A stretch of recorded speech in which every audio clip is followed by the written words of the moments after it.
Hello, and welcome to Nightmare Masterclass. My name is David Stockdale.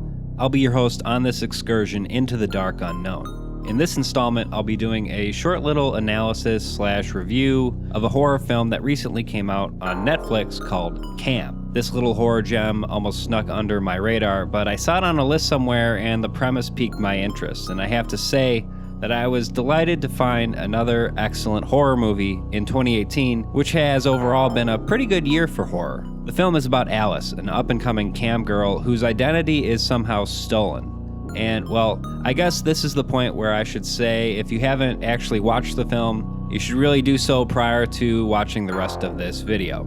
If you have seen the movie, needless to say, there's a horrific twist to this whole identity theft situation. Namely, Alice's profile has been co-opted by some kind of digital copy of herself. We'll talk about that soon enough, but first, I think I need to make something clear right off the bat, lest you construe my interpretation of the film as some kind of reactionary criticism of sex work as a general practice. To be entirely clear, I am pro-sex workers, and I believe sex work is work, just like any other job. And it should be treated as such. It should be legalized and regulated so that people in that line of work have safer lives and better working conditions. And ultimately, it should really be the workers themselves who call the shots in this industry, not the handful of rich, exploitative turds who oftentimes own these platforms. This shouldn't be a controversial position, and I shouldn't even really need to point it out, but alas, this is America in 2018, so I just felt it was important to say something about that up front. You know, horror is a sort of double-edged sword when it comes to the realm of social politics. It's a genre that can often be incredibly regressive. For instance, there's a sense in which a film like Friday the 13th might be construed as a deeply conservative movie, since, the killer basically goes around murdering horny teens the whole time. The subtext is that they kinda deserved it. I think that's a valid way to read the movie, and if you don't like slasher movies that roughly follow this formula, I certainly wouldn't blame you for it. One might read Cam in the same way, like this woman's choice to become a camgirl is what ultimately led to this horrific episode in her life. But I certainly don't see it that way. While it's not entirely clear, I would say that there's some kind of otherworldly force at play in the generation of Alice's uncanny double. I say force because it doesn't seem as though the double is self-aware. Rather, it just mindlessly adheres to the incentives of the platform. This occurs on the level of the plot. What it means with respect to the underlying themes of the film is a considerably more thorny question. I would say that it's not quite Alice's specific profession per se, but rather the way in which the exchange relationship is mediated. That is to say, it's the mechanisms of the platform itself that lead to the generation of this autonomous digital doppelganger. The point here is that it's not the simple fact that Alice is a camgirl that leads to her situation. Rather, it is the mechanism by which she becomes utterly consumed in the spectacle of it all. The dazzling sound effects, the emojis, the euphoria of watching herself go up in the ranks. It's a platform designed to be addictive, both for camgirls and their customers alike. It becomes like a kind of feedback loop that conditions Alice, as well as her colleagues, to continually up the ante, so to speak. The dynamic created by the platform leads to a sort of arms race, a competition of who can do the most fucked up shit on camera, basically. I mean, the film starts with a cold open in which Alice mimics committing suicide, much to the enjoyment of her viewers. There's a sense in which the framework of the platform creates certain incentives that might be construed as self-destructive.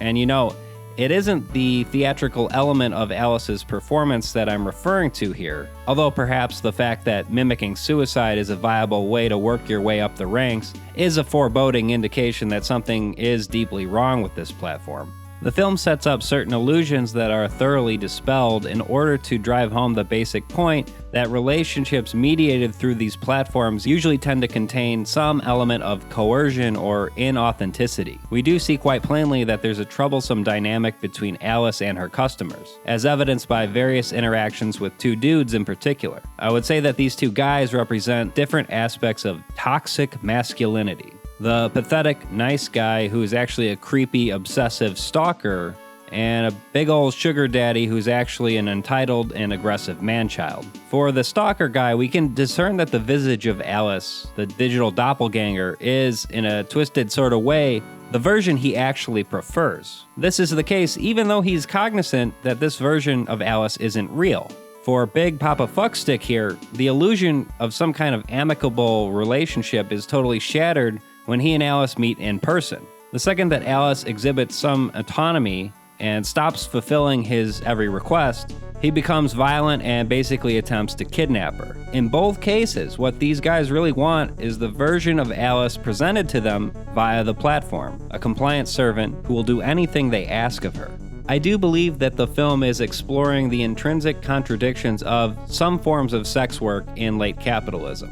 This is a depiction of sex work, namely, the profession of the camgirl, under a neoliberal framework in which workers are atomized and ultimately pitted against one another, as evidenced by the elaborate ranking system, as well as Alice's antagonistic relationship with one particular colleague. It's interesting to note that when Alice attempts to get assistance from the platform, she is routinely ignored and dismissed.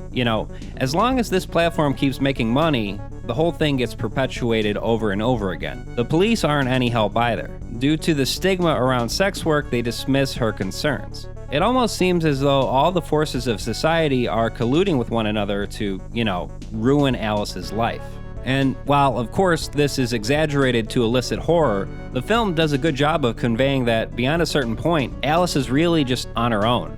Her social relationships are so totally atomized that there's no possibility of understanding her situation. And of course, I would be remiss without pointing out that the commodification of the human body is not something that's unique to sex work. It's a common trait of all wage labor in a capitalist framework to some degree. And really, the true horror of cam, as you may have inferred from the title of this video, is that in the epoch of technocratic neoliberalism, insofar as we increasingly tend to use large, highly centralized platforms and services such as Facebook, Amazon, Google, YouTube, and Twitter, each of us have what essentially constitutes an uncanny doppelganger in the visage of our own digital representations.